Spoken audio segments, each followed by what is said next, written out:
before this. They're still talking, so we'll see what happens there. Allen has had a couple of real high hits up to the face, and here we go, Barr and Helmets Langdon. come off. That's going to cost him a couple of additional minutes as they kind of race to the corner. I guess that's where they want to hold this. Maybe that's where their fans, their friends are watching from. And Barr lands about 4 rights. It's all Barr so far. Now swinging and missing is Langdon as he has a hold of him. Barr lands another one. Now landing one is Langdon as Langdon gets another one and another and another. Now Barr retaliates as they have one another in a hold. Now they're back to grabbing one another's sweater, going round and round. Langdon, a left, swinging and missing is Barr. Now Barr lands a right, so does Langdon. Oh, a big one by Langdon. Oh, and another.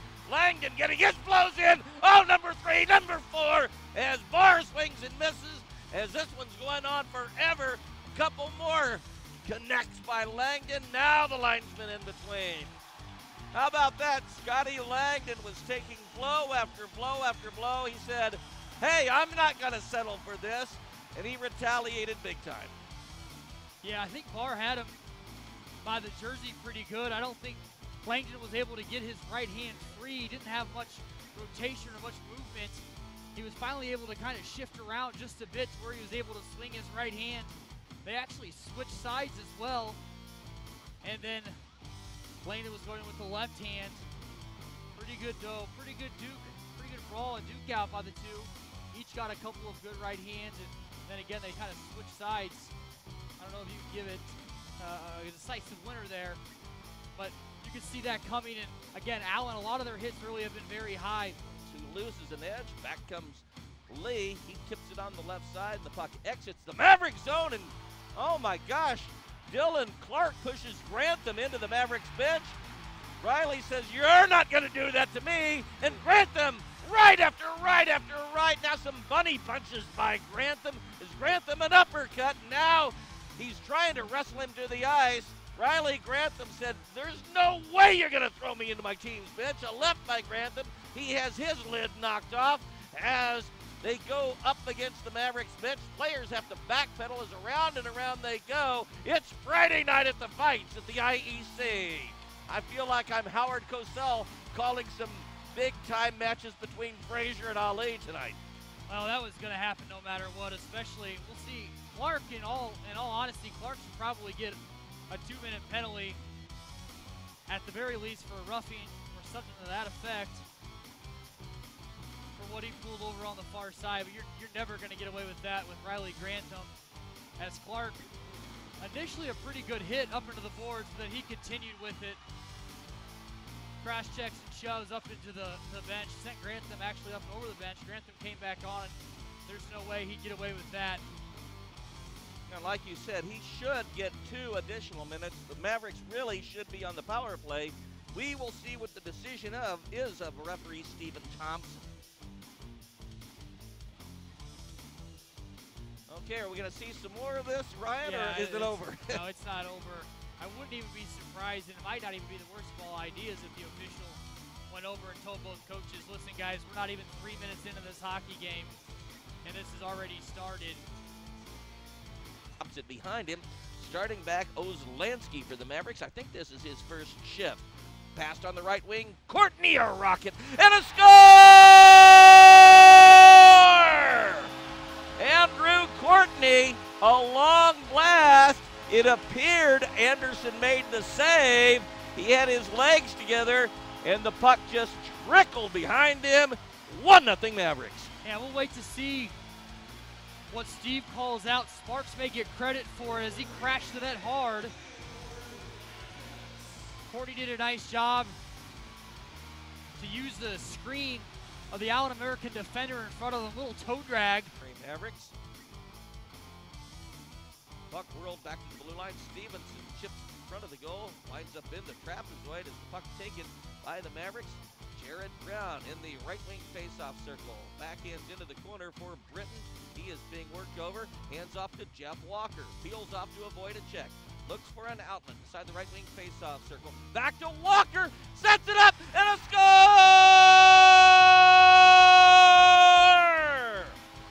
Walker, a backhand pass to the goaltender's left. There was Josh Britton.